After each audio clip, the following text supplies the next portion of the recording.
plaintiff, Raquel Salazar, says she was a cocaine addict. And in 2009, she was sent to prison after her house was raided. Raquel is concerned that her son, the defendant, is following in her footsteps, and she wants him to get help. But today she's suing him and his wife for breach of contract. Defendants Julian Rivera and his wife, Veronica Moreno, say growing up, Raquel was a drug user and a drug dealer. And instead of being taught how to read as a child, Julian was taught how to bag drugs. Julian and Veronica don't believe they owe Raquel for anything. All rise. This court is now in session. The Honorable Judge Greg Mathis presiding.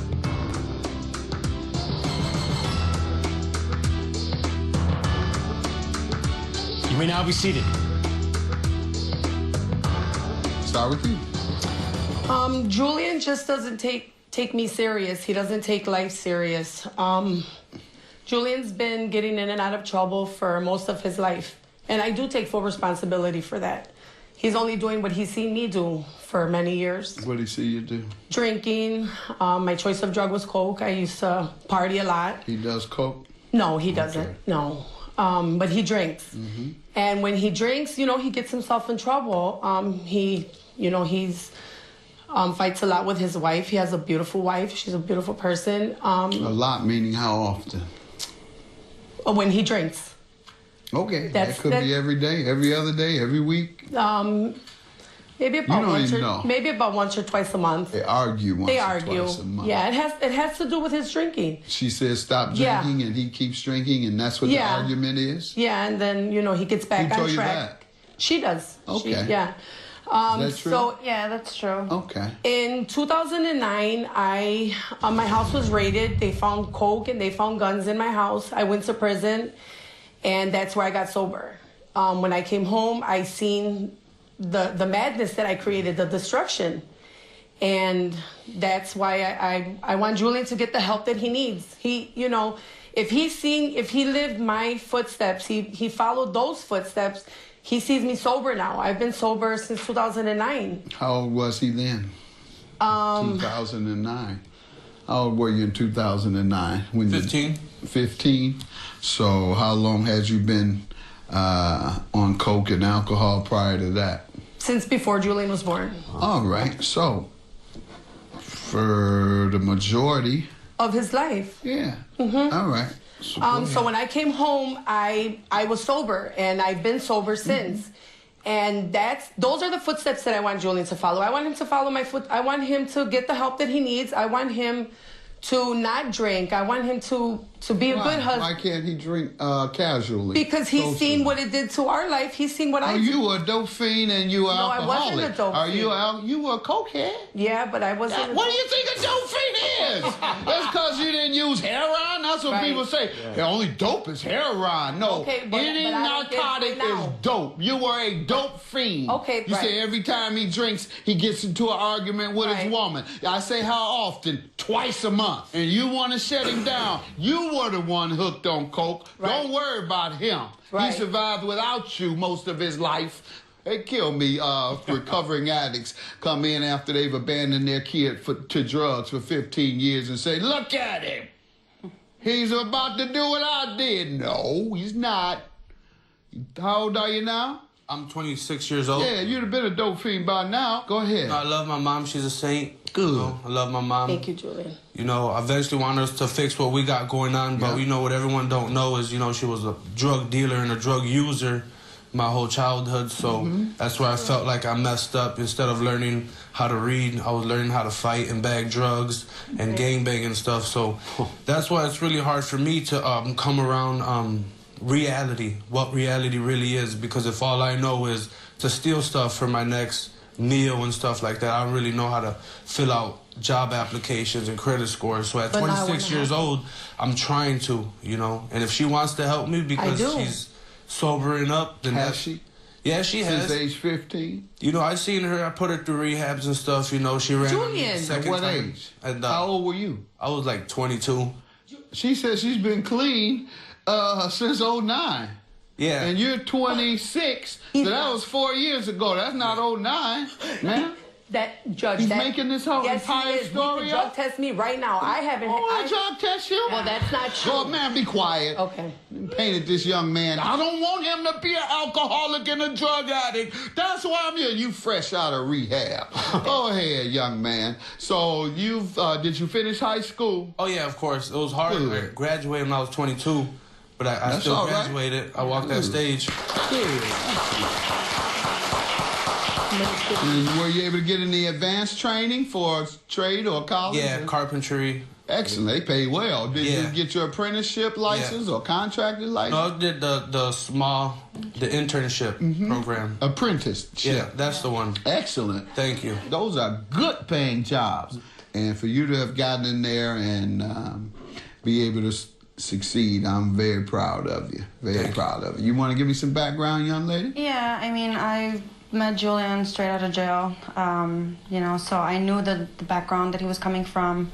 I did sober him up, showed him the ways. You know, I come from a background where all we do is work for things in life. And when I met him, it was, you know, you gotta find your next trick to find money instead of, okay, let's work a 40-hour plus shift. Let's build our credit. Let's get a home. Let's teach our children the right than wrong. So, you know, we came a long way, and it sucks that we're at this point right now with Raquel, but, you know, I do feel upset. Ma'am, let me say this. You do sound like you have a genuine remorse for what happened. However, you need to back away from that. I don't want you to do, and then say, because he drinks twice a month. More of Judge Mathis in a moment. Oh, I came out at like 40 to my family. That's when your family, Right. You believe that's when your family first knew. Right. And I'm glad you said that, because people were like, well, we were waiting on you. So, correct. Yeah. And coming up. Brand new 2018 total, gone.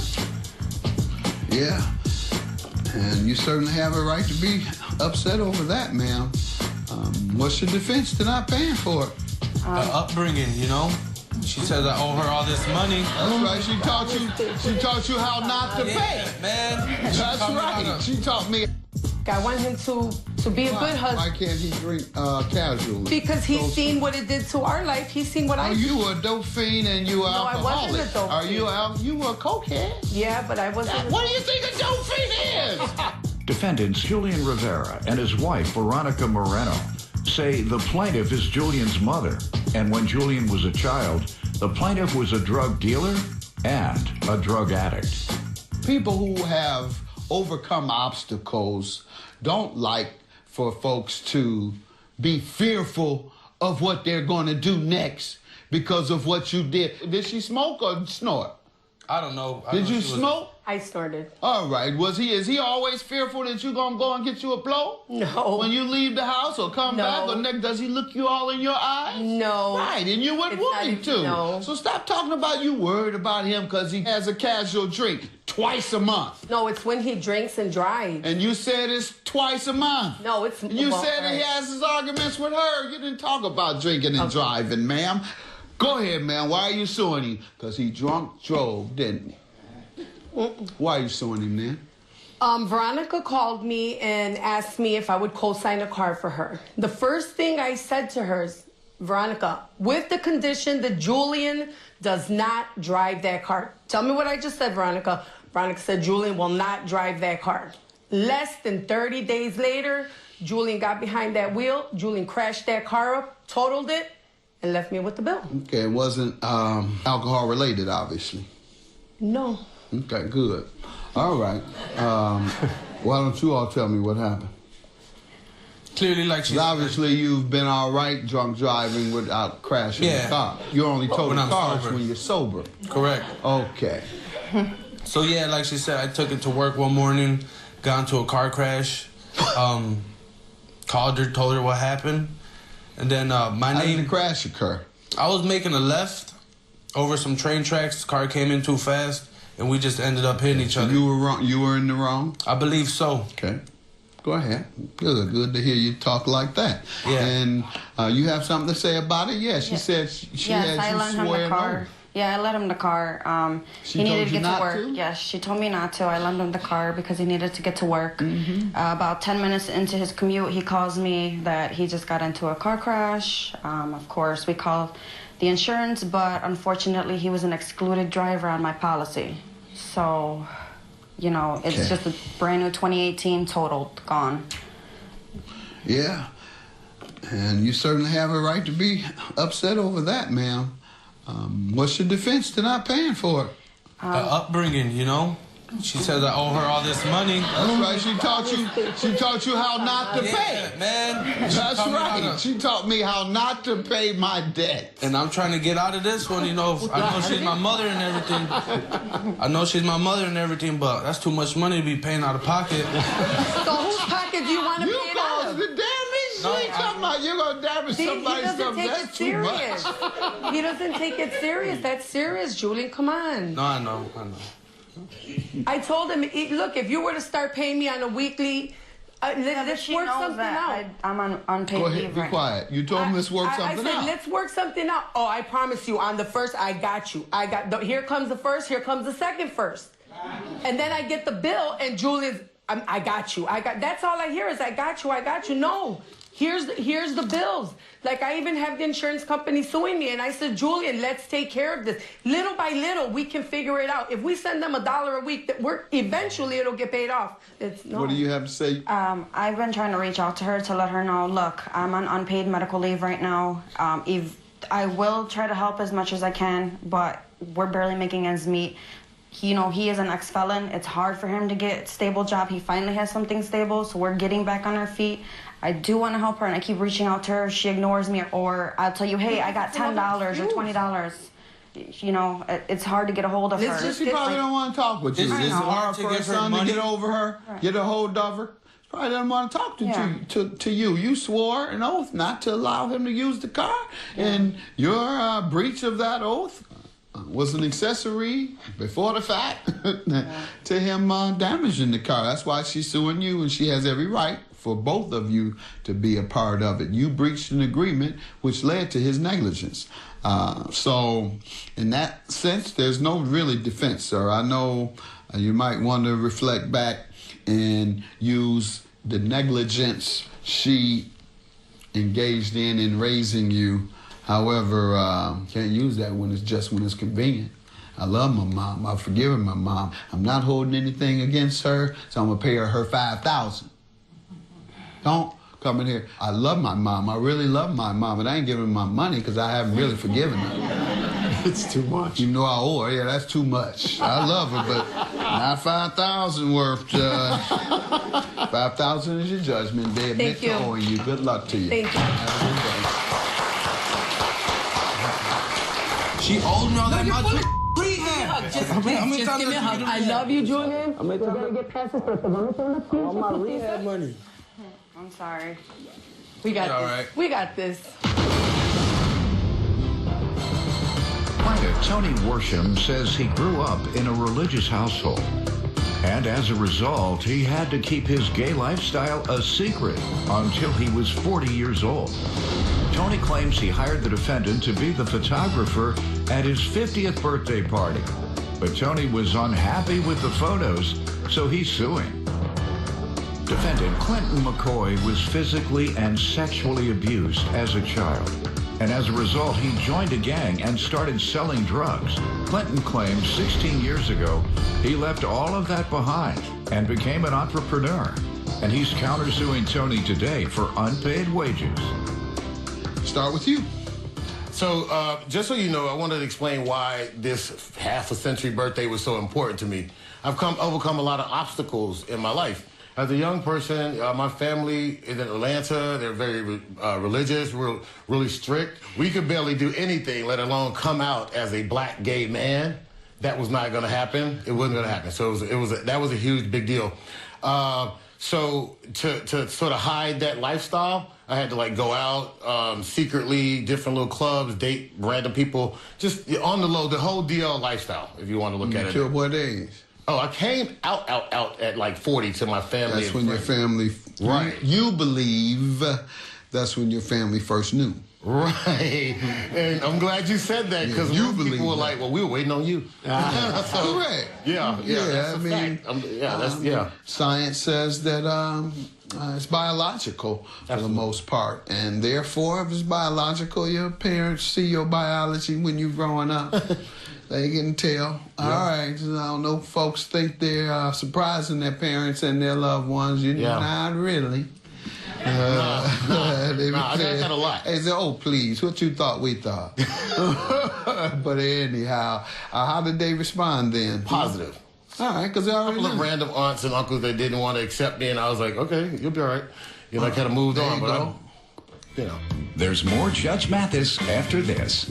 Instead of thinking that I was going to be dead by 30, because my dream goal was to go out like a G. But you were really punked out. Really punked out. You were punked out. And I had to admit to myself, incarcerated my last time, sitting there, have to admit that, Clint, based on your potential, you're a loser. Yeah. And still to come. You're a fun-loving guy. I am. Right. Good person. And so look like you might like to take your blow every now and then. You getting out? They can tell. All right. I don't know. Folks think they're surprising their parents and their loved ones. You're not really. I got that a lot. They say, oh, please, what you thought we thought. Defendant Clinton McCoy was hired to be the photographer for the plaintiff's 50th birthday party. But the plaintiff was unhappy with his services, so he's suing. So I'm glad that you came out, and I'm glad you had an intelligent family that embraced love despite what they feel, and they didn't discriminate against you like many people do. Thank you. Yeah. I learned before I actually came out that once you tell your mother or your father, whatever, then everybody else can just kick rocks. There you go. So that's kind of what really happened. When I told my mom, she's like, okay, well, I love you regardless. So that was really, really emotional and touching for me. I waited to say my dad for last because I didn't know how that reaction would be, and I knew I was going to, like, ball out and lose it. But then he said, well, just like I tell your brothers and your sisters, whatever you be, just be great at it. And that's all. He's pretty silly like me, so yeah. That's right. That's what he said, so. All right, and you want to give me some background? Yes, sir. My name is Clinton M. McCoy. I met Tony about 2 years ago. He invited me to an empowerment conference. And this is they aligned with me based on what I had to go through. Sexual abuse, physical abuse as a child, which led to about the age of 15. I ended up having a break, and I got expelled from school in the 9th grade. Homeless. I started using cocaine at 15. And over the next 15 years, I was in and out of the system, being incarcerated multiple times, just a self-destructive path, basically trying to prove to myself that I'm not weak and I'm not a victim. At about the age 30, 31, I'm going to say God showed me a revelation of the potential that I had, instead of thinking that I was going to be dead by 30, because my dream goal was to go out like a G. But you were really punked out. Really punked out. You were punked out. And I had to admit to myself, incarcerated my last time, sitting there, have to admit that, Clint, based on your potential, you're a loser. Yeah. I ended up walking away from the game. I don't know if they might know, the drug game. At that time, I had 6 figures. This was about 2000. I talk about the game enough for them to know. Oh, okay, yeah. So I walked away with 6 figures that I had. To 2.5 years later, I was negative broke, and I was pushing a push lawnmower out the back of my truck with 3 child supports that I was paying. But at the same time, I started investing in myself, invested in my personal development, started my nonprofit, Ex-Offenders of Excellence, to help ex-offenders, at-risk children and their family members be able to, what I say is, break the chains in your past. It's more of a hard love thing. Is if you want something, you have to go out there and make it. Correct. You got to go past those obstacles and stop allowing others to stop you. There's always going to be some obstacles, and you're so tough. You out here on the corner. Yeah. You got a gun. Talking about you the man. Got your chest stuck out. But then you punk out when it comes to real society. Yes. You stay in the hood. You're scared to leave. So that's a psychology I'm glad you brought Yes. Brought up. All right, and the refund you're suing him for what? I hired Clinton to be my photographer at my 50th birthday party. And I was going to use his Airbnb, but some other things came about. We didn't use his Airbnb. But I was like, okay, well, he's grown as a photographer, I'm assuming, because I'm seeing all these postings on Instagram and all these photos. So I thought he had grown up into a better photographer or a great photographer. I asked him how much he was going to charge me to do my party, which was basically from 9 to 12. Clearly, I'm not going to be there at 9. I'm the star of the party. I mean, it's my birthday. I got there. $2 grand. Yeah. Way $2 grand. Way $2 grand. I got there like 11, but it wasn't my fault. Why do you want your money back? What happened? I want money back because I had to go collecting videos and photos from friends and family that were there to put together I have a video of what he sent me. Well, he was supposed to provide what? Videos and photography. A 30-second. Okay, take pictures there and take a video. Right. What did he fail to do? They weren't good. They were just bad. Okay. I mean, I could do that if I wanted to. How long after seeing it did you tell him they were that bad? Oh, immediately. Okay. I was texting them the night of. And what was his response? He thought that he was doing a great job. Let him tell it. Can I give these to you to look at? What is it? Please. The pictures? Yeah. Mm-hmm. Because here's the thing, Judge. You can't turn people around. It's a party, and there's like people's backs of their heads. Nobody wishing me shout out, happy birthday shout outs. That's the back of some woman's head. Yeah. There's also a video where he missed the bottle service where, that's the biggest part of the party. I paid mad money for those bottles. What is this, sir? What is this? What is this? Immediately you told him you were unsatisfied. This is the video? Yeah, I'm like, move over, let's see dude. the Come video. over here and get these shots. I mean, so look at her bottle.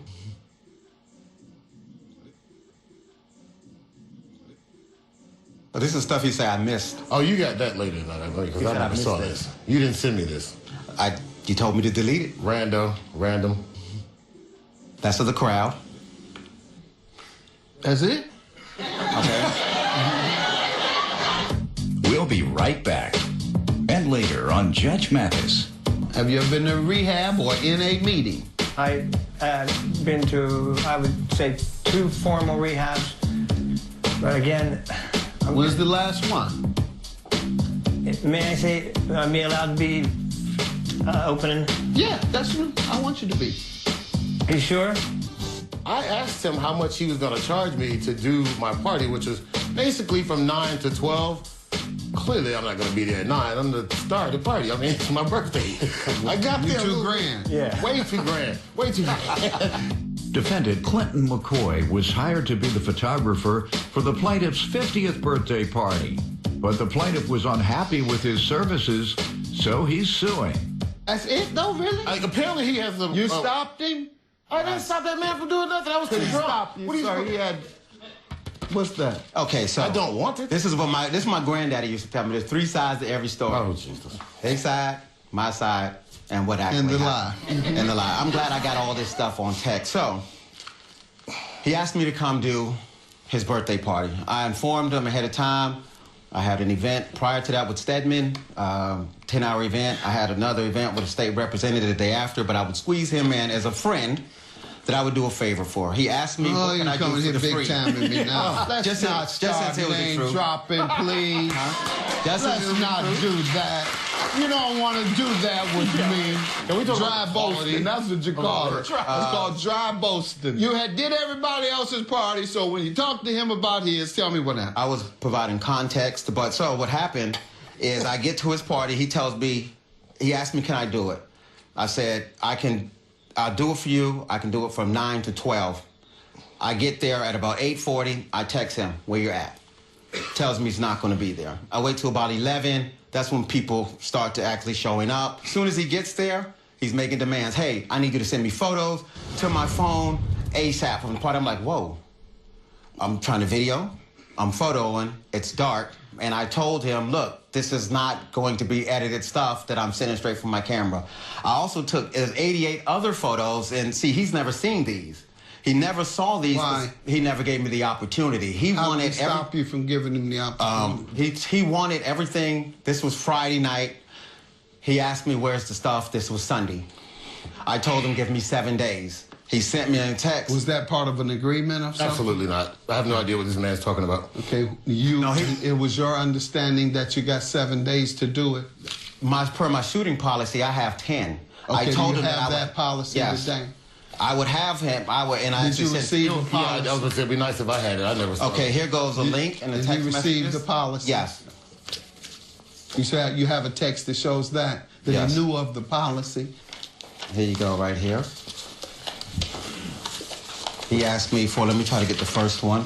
Let me see. Do you think, right here, this is the first one to go from there? Where it talks about the policy? Yes, where he admits to knowing the policy? All right. When do you think you'll be able to start sending me my stuff? I started last night.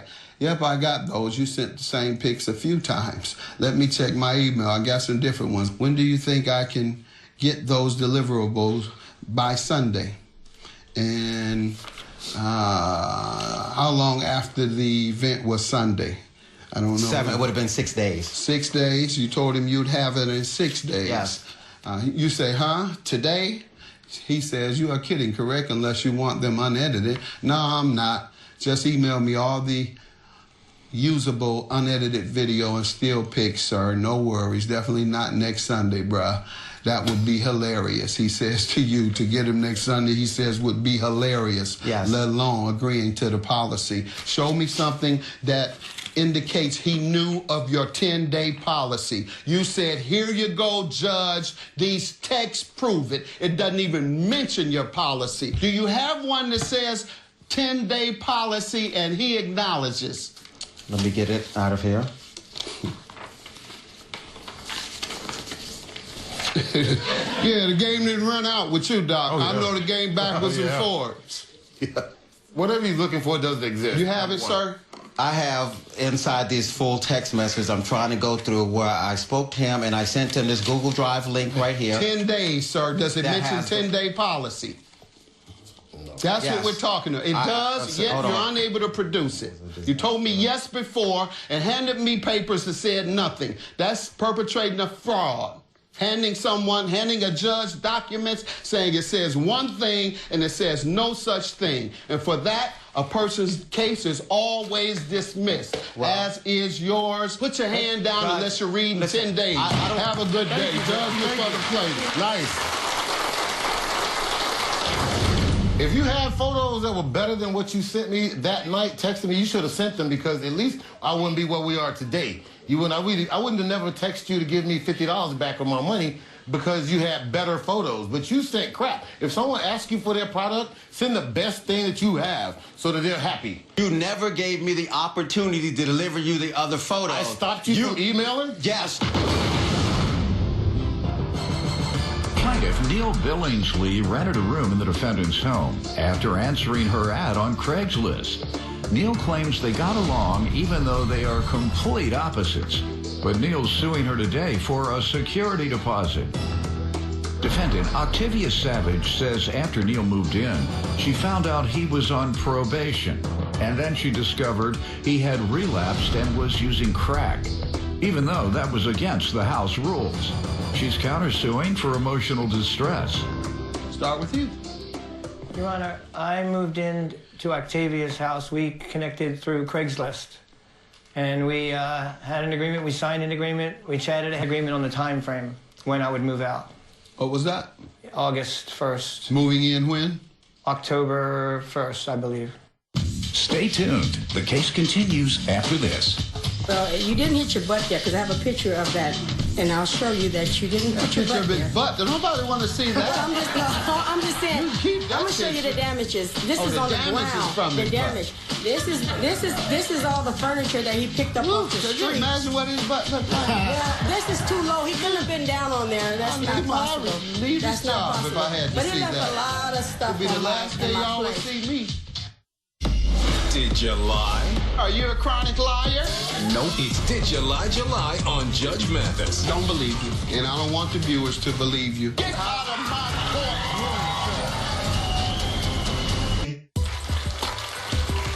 If you're in Chicago and would like to attend a taping of the Judge Mathis Show, call us at 1-866-3-MATHIS. Defendant Octavia Savage rented a room in her home to the plaintiff, and she claims after he moved in, he started using crack. How was it living there? We got along. We were seemingly opposites, as you can tell. Sort of like I can't tell. Well, Octavia's old school Oakland. I call myself a new age hippie. It's kind of challenging to explain my lifestyle. It's very complicated. Some people refer to me as the white Michael Jackson. I do crazy dance. I have this crazy dance that I do, and I sing. And, you know, I was hoping we would get along. How do you earn a living? You do that for a living? I do, what I do for a living is a bit complicated. I'm told I'm pretty smart. I believe I can figure it out. No, it's complicated to explain, Your Honor. Oh, it's complicated for you? That's correct. Go ahead. I work festivals seasonally from March through October. Now, what's complicated about that? Oh, that's not complicated. That's right. Well, who can't understand that? Most people, most people seem to have trouble understanding my lifestyle. You have fun, amusing folks. You're a fun-loving guy. I am. Right. I'm a good person. And so look like you might like to take your blow every now and then. You getting high? I am not. I'm not right now. At the moment. At the moment. That's nice. At the moment. All right, sir. But we did get along, and we did have fun. She fixed me things, and I tried to help as much as I could with Octavia. She's a bit challenging woman to Now, what's her deal? Is it complicated to explain her? We were complicated human beings, Your Honor, don't you think? I have no idea. You give me her complications. Tell me what's complicated I love Octavia, about her. You know, and I feel, honestly, I'll be honest with you, it doesn't feel good. It doesn't feel good at all taking her to court. All right, let me hear from you, ma'am. Okay, Your Honor. I put an ad because I rent rooms, and he answered the ad. However, in this ad, it says that there is no drugs. This is a drug-free place. I ran a drug treatment program, so I didn't want to deal with that anymore. So when he answered this ad and he relapsed on me, I asked him he had to move. I could not do that. He proceeded to tell me, Octavia, I promise you I'll not do this, and, you know, so I kept trying to... So I hit it right on the head. Yeah. So... what type of drugs? Crack. And he did it 4 times. He ended up telling me, because we were pretty close. Did he go into rehab, or do you know? No, I tried to get him to go into a program. I had a program, and I told him, I'm not running a program no more. I'm just renting rooms. I'm out the business, and I'm not doing that anymore. I told him that. What, you had a 3/4 house? I had 5 houses. 5 3/4 houses? Yes. Mm-hmm. I had men and women. Pretty... Yeah, it's a good business financially, but and you know, I'm just draining. Yeah, just draining because I was kind of like running all over the place. So yeah. I bought my childhood home. It had become an eyesore in Detroit. I bought it, rehabbed it, and converted it into a 3/4 house. Moved 5 people in there, recovering drug addicts. Okay. And unfortunately, one person related to me, by the way, turned it out. And everybody in there started using crack again. And somebody didn't pay. And ultimately, they burned the house down. And killed my good friend who was overseeing the home. Wow. He had just come from collecting their checks. You know, you get the checks and deposit it so you can provide for them. Exactly. So at the end of the block, somebody came, killed him, and took the cash and the checks. Yeah. I'm sorry to hear that. And burned the house down. That's awful. You from Oakland? Yes, I am. Yeah, this is Detroit. It's a little different in Detroit. Not they burned a whole it down. lot. Oakland is the Detroit of the West Coast. They pretty tough. Yeah, they pretty. Am I right? Yeah, they are. You've heard that before. That's right. So a tough town. You're a recovering drug addict, sir? I would refer to myself as in recovery. Okay. I'll always be. I know that now. Have you ever been to rehab or in a meeting? I've been to, I would say, 2 formal rehabs. But again, when's the last one?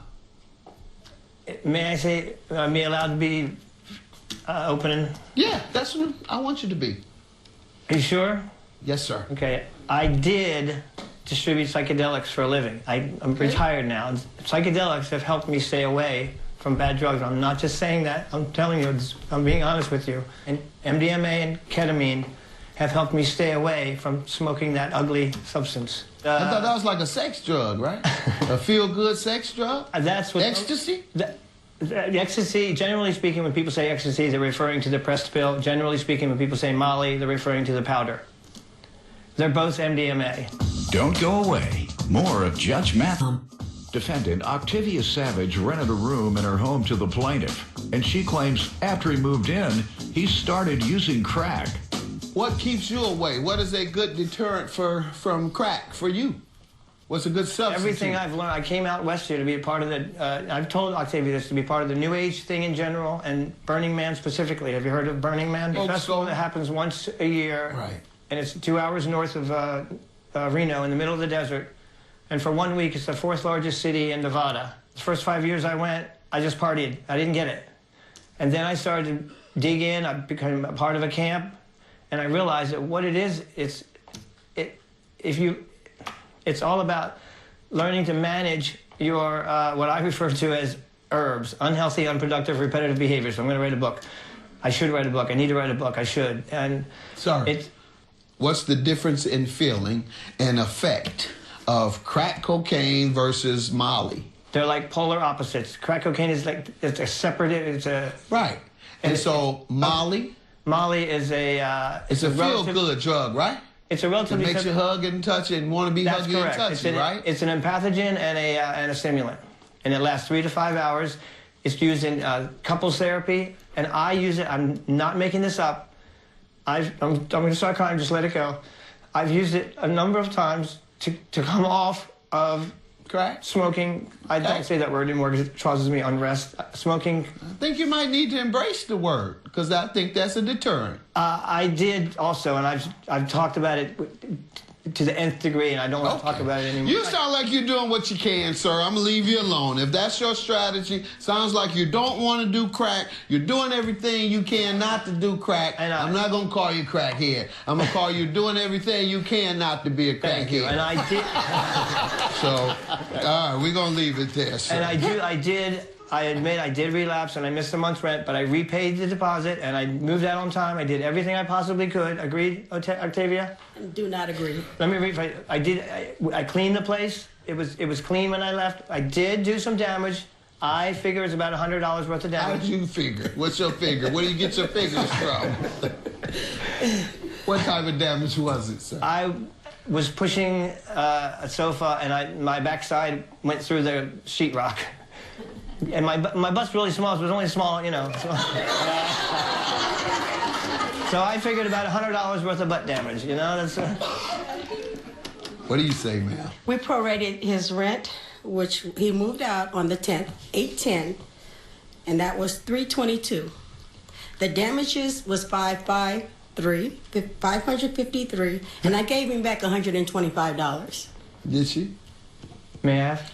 Yes. Where did you arrive at $553? Well, you didn't hit your butt there because I have a picture of that, and I'll show you that you didn't put your butt there. A picture of his butt. Nobody want to see that. I'm just saying. I'm gonna show you the damages. This is on the ground. Is from the his damage. Butt. This is all the furniture that he picked up off the street. Can you imagine what his butt looked like? Well, this is too low. He couldn't have been down on there. That's not possible. Leave his job if I had to see that. But he left a lot of stuff on my place. It'd be the last day y'all would see me. I asked him to stop picking up stuff off the street. I'm gonna quit just imagining it. Some people think my butt is cute, by the way, just for the record. Judge Mathis rules on this dispute shortly. Did you lie? Are you a chronic liar? Nope. It's Did You Lie July on Judge Mathis. Don't believe you. And I don't want the viewers to believe you. Get out of my courtroom! Defendant Octavia Savage rented a room in her home to the plaintiff, and she claims after he moved in, he started using crack. What's your counterclaim, ma'am? What's your counterclaim? My counterclaim is for emotional distress. You got it. You got that. Tell me, though. I'm sure you're going to win it based on what I'm dealt with here. That he answered the ad that it's a drug-free facility, and I'm going to give you that ad right here. And he had women coming to my house all late at night, coming in. He's making a lot of noise, 4 or 5 o'clock in the morning. It was just crazy. And then he also was very combative with me. He didn't inform me that he was on probation. He had the probation people come to my house. I did not know he was on probation. I would have never rented to him. They came and was going to jump over my fence to to find him. And I told him, no, you can't come on my property. And then he had his PO call me, and he basically cried and begged me. You know, he cries very easily. And he told me, please, Octavia, I need this place. I won't do it. I won't do this. I won't do that. I said, come on, Jesse, I'm going to go ahead and trust you on this. I didn't know he was the crack thing. I didn't know he did that. So I just assumed, okay, he just have a probation situation. A few months later, he relapsed. And that's when I said, I can't do this no more. You got to go. Well, I'm not running the program. And, sir, 125 is all I hear that is in dispute, because she has given me evidence that the damage you caused would be $553. $775, I'm going to grant you 0 of it. You caused damage to the property, and the only real issue is the amount of damage. You think the damage is $100. You have absolutely no way of knowing. You just throw a number out. She provides me of evidence that it's $553, and your claim is granted, ma'am, as a emotional distress. He knowingly moved in as a drug addict. You knew you didn't want one there because you knew how stressful it was. Exactly. And he lied and then came in and caused extreme stress as a result. Your claim is dismissed. Judgment for the counterclaimant for emotional distress. Have a good day. Thank you. Jesse, I wish you well. I just pray that everything goes well for you. I do. She lied at the scene. She's lying now, and I still love you. You lied. You misrepresented yourself, and you misrepresented the case. But I have compassion for you. Okay, Jesse.